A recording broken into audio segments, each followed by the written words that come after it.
Okay, it's 11:30, so I want to say hello again, everybody, and I hope you've been able to attend some really great sessions this morning.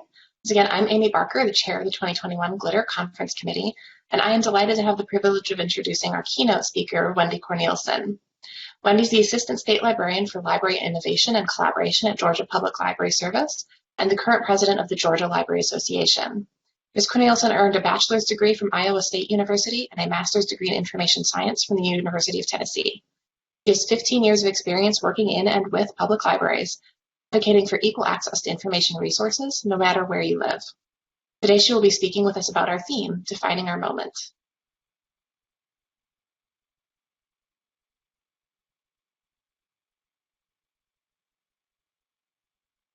Good morning, everyone. Thank you so much for having me here today. Thank you, Amy, for that wonderful introduction. And I've got to tell you, I'm so pleased to see the evolution of the former AA Big Conference into the Reference and Instruction Interest Group to form GLITTER, quite possibly the best library acronym in the state. So congratulations, everyone, for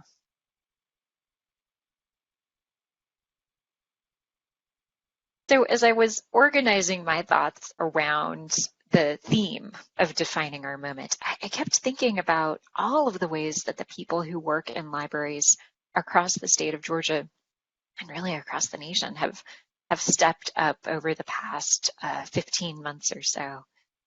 Collectively, we took that defining moment of COVID impact, of shutting the doors and switching to virtual, and turning people away from our building. And we kept going. We utilized our values and really focused on what was important for our users, for our patrons.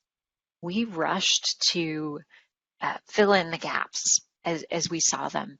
And in a lot of places, that really meant making internet access as easy as possible. Wi-Fi hotspots were acquired and sent out across the state, and public libraries really stepped up to make sure that people could get connected 24/7, even when the building was closed. In many places, that meant moving routers and Wi-Fi boosters to the outer edge of the building, putting them near windows just to make sure that the Wi-Fi could reach out as far into the parking lot as possible, and physically taping up instructions on how to, step by step, how to connect to the internet on the inside of the front door. So people, no matter what time they were coming to the building, when they were able to be there to get internet access, would be able to connect. We put together lots of maps like this one, again, just trying to share out that information as broadly as possible. There were a lot of schools, K-12 schools that weren't able to kind of expand their internet, things bolted to the walls. They weren't able to really have that possibility of making the internet easier for just anyone. They were reserving that bandwidth very rightly for K-12 students. But especially in rural areas where you have transportation issues, having one school building in a county is tricky enough. And so being an extra location at the public library was certainly, part of the magic of what made things just a little bit easier right when the pandemic started last year. Another thing that a lot of different libraries did across the country, certainly here in Georgia as well, was to make sure that everyone had devices. We checked out laptops so students wouldn't have to try to rate papers on cell phones. There was actually a vast behind-the-scenes network of academic affairs officers, guidance counselors, and public library staff. And our very own Peggy Chambliss, who's part of the Pines team at the Georgia Public Library Service. I work connecting students in need with devices that would let them finish that spring of 2020 semester. Just being able to continue their studies, that process was so important. And again, really showcased the value that we show that we have as librarians, making sure that we're able to connect people with the information that they need. We also have that educational focus as well. And that takes a lot of different flavors.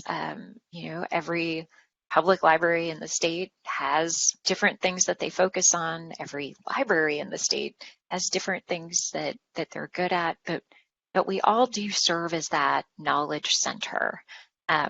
We are far more than just books.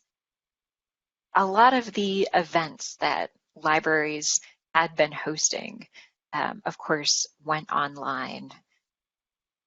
Zoom became really a proper noun, sort of like Kleenex. We Zoom. I think collectively we all learned a lot about producing content for online viewing. What platform works best? Which service did the best job at protecting privacy? Which programs could we keep promoting? Libraries moved from in person to online, and having things online also meant that there was an opportunity to try new things. It's really hard to teach someone how to use the guitar inside a library where you're also trying to create quiet zones for study. But the event is online. If all of your guitar learning students are joining in virtually, and you're not necessarily worried about the noise level in the room immediately next door, it just opens up this whole world of possibilities. And as someone who no longer works directly in a library, this was really exciting to see all the different ways that libraries across the state started, again, sort of filling in those gaps, but thinking creatively, thinking outside the box on how to connect with people who were staying apart, connect with patrons who maybe weren't fully comfortable utilizing some of the online tools, and getting everyone to a point where they could still have that connection. Again, just kind of showing our value just of getting people resources, but providing that connection point in the community.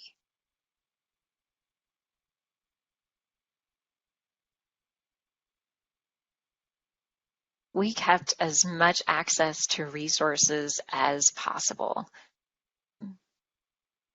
Ebook downloads across the state just exploded in popularity. There were, of course, still ways to get your hands on physical books. We made sure that library staff stayed safe and were able to keep earning their paychecks. A lot of staff transitioned to working from home and learning from home, building their own professional development skills, of course, doing a lot of those online programming opportunities at home, or perhaps even from the library building, even if library patrons or customers weren't allowed in, they were able to keep working, and in many cases working a lot harder, a lot longer hours, trying to figure out all the nuances of how we keep everybody safe and keep access to information.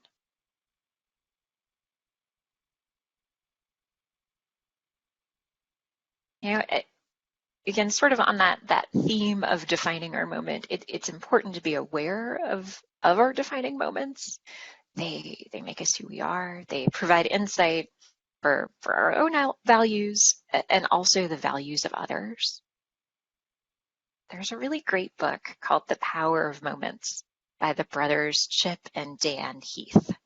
They identify these 4 elements for the most memorable positive moments for people. And that, of course, is insight, elevation, pride, and connection. The theory is that harnessing these 4 elements can actually teach us how to create powerful moments. And thinking through on how to apply that in library land. At this time of year, my thoughts tend to shift towards summer reading. I am so impressed with how well summer reading programs are able to really utilize these 4 elements to create memorable moments for participants across the state. I may be showing my age here. Y'all remember that you could go to summer reading at your public library as a kid? You'd get the coupon for the Pizza Hut personal pan pizza. That was such a highlight for me, for so many people, and really made summer reading and coming to the library kind of that big highlight, that big focus.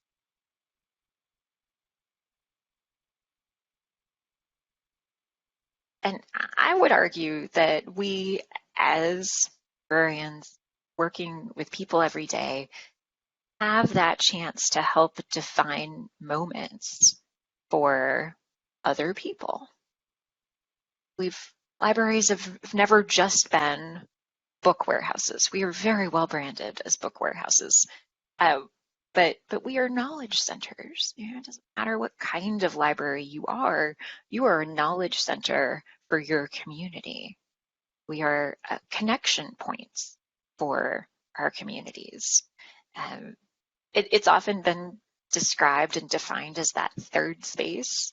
It's not work, it's not home, it is the library, it is that center of the community. Harder to think of the library as third space when we can't all go to the library, but that's certainly changing. We've certainly seen libraries open back up and people come back in. And here we've got a service that I think is here to stay, the porch pickup, the curbside pickup of library materials at a public library this last year.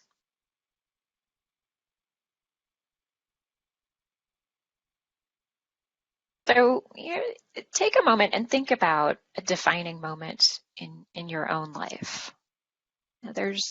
We all have a lot to choose from. There may be some that was shaped in part by what someone else said. It could have been an insightful comment, friend, or a kind word from a stranger. Just by the nature of our work, we have a chance to influence others.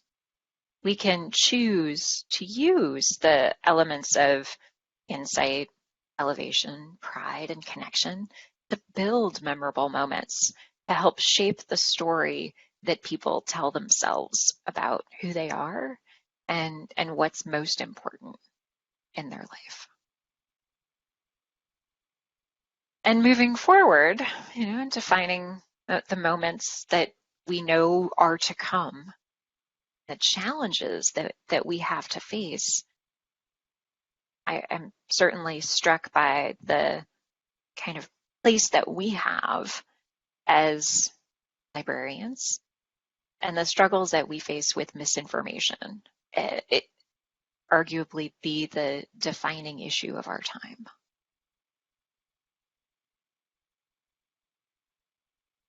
Back up a little bit and talk about what I know many of you as folks who do a lot of instruction, do a lot of reference work, know about part of the taxonomy of educational objectives. The affective domain is a way to describe the instruction process.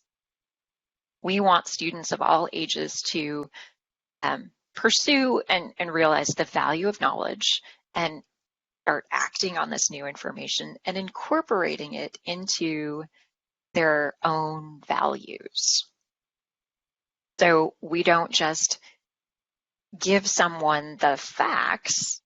Part of instruction is making sure that they understand why the fact is important and understands what the value is around that particular fact. Often when people come to the library, they're actually demonstrating this first level of the affective domain. They are open to receiving new information. Now, there are places in this world where people are not open to receiving information. I'm going to argue that Twitter is one of those places. Telling people facts on Twitter that disagree with what they think is not necessarily leveraging the power of the affective domain. It's not utilizing instruction in the best way that we can. In a world full of disinformation and misinformation, where knowledge it feels like it's simultaneously everywhere and nowhere, librarians are uniquely positioned to lead the way to critical thinking skills. We teach people how to find information, but along the way, we want them to learn how to weigh its value. We want them to internalize this process and seek information for themselves, to learn how to decipher between good information and bad information, and to hold that as one of their own values as well, that they will take good information and share it, not share the bad information.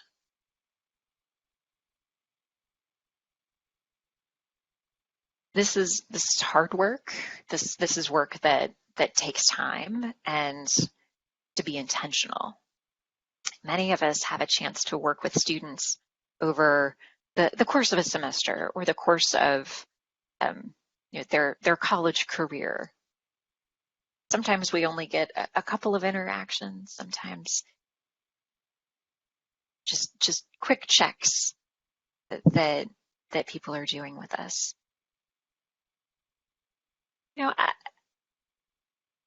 We're librarians are not just fonts of trivia knowledge. We're not just fact finders. We are more than the book warehouses we work at. We are guides in the overwhelming world of information. If we can recognize the opportunity, that sort of chance at instruction, we can help move our patrons through the different stages of the affective domain. There may be some additional thoughts to add to the standard reference interview questions. And maybe not to say out loud to the person, but just trying to get a sense of if the person's responding to new information, figuring out what it is that they value and where it ranks in their priorities. Easier to do with a young child really excited about dinosaurs, who wants to learn all the things they possibly can about dinosaurs, and that is the most important thing in their life at that moment in time. A little more complex, of course, as it often happens as folks get older. While everyone has defining moments in their life, it's how we respond to defining moments that I believe is really key to making sure that we have a better sense of not just who we are and what we value, but what we can bring to the broader world as well.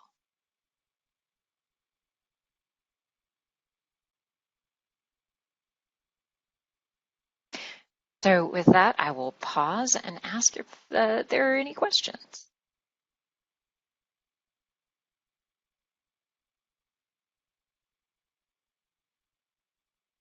I haven't seen any questions come in so far, but people are welcome to submit questions either via the chat or via the Q&A, and I will read them out to Wendy so that you can answer them. Oh, while we wait for questions, I would be remiss in my role as the president of the Georgia Library Association if I did not make a plug for the conference. The Georgia Libraries Conference this year will be virtual. It's October 6th, 7th, and 8th. We're very much looking forward to reading all of your presentation proposals. The process is open now, and proposals are due at the end of the month on June 25th.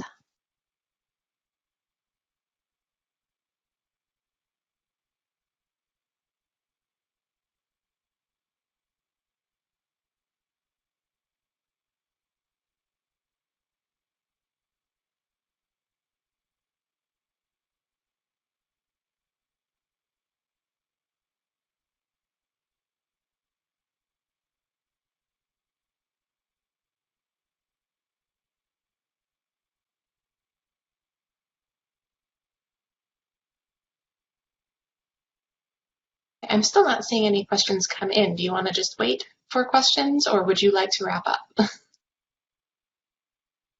You know, I know that it's a busy day, and you have many things happening today. So We do. There's a lot going on at the conference today. We do have a comment in, just kind of generally saying thank you for your summary of the year and what the library's role has been in getting through everything we've dealt with in the last year. Yeah, you can keep an eye out for questions for a moment or two. I do just want to mention as well for everybody that there will be, this is the last time I'm going to speak to you guys today. So there is going to be a conference feedback form. You'll get to see that when you log out of the conference today. There will be an option to click through to take that survey. So please do take that. That helps us inform our decisions for next year's conference, especially if you have any suggestions about what themes you'd like us to talk about. So please make sure that you do fill that out when you do decide to leave the conference today. Again, if you've got questions, happy to take them. I know it takes a moment to type things into chat sometimes. Yeah, I hope everybody has a wonderful afternoon as well and enjoys the rest of the conference. We can just take a short break and give everybody an opportunity to finish eating their lunch if there aren't any questions coming in. I think that sounds like a fantastic plan. Okay. So if you want to go ahead and stop screen sharing, and we'll see if anybody, I'm not seeing anything else coming in via the chat. I do want to say thank you, everybody, for coming to the keynote, and thank you, Wendy, for that wonderful presentation. I especially liked that comic strip you ended on, where helping someone actually understand what that phrase means. Sometimes we don't always think about what things mean when we just have our gut reaction. So the importance of taking the time to actually think about and be open to receiving information, I think was really helpful. All right, so everybody, our next sessions will be starting at 12:30 in the different rooms. Feel free to take a quick break until then. If you haven't yet, maybe check out that virtual tour of the Georgia Tech Library space, and we'll see you at 12:30 for some more sessions.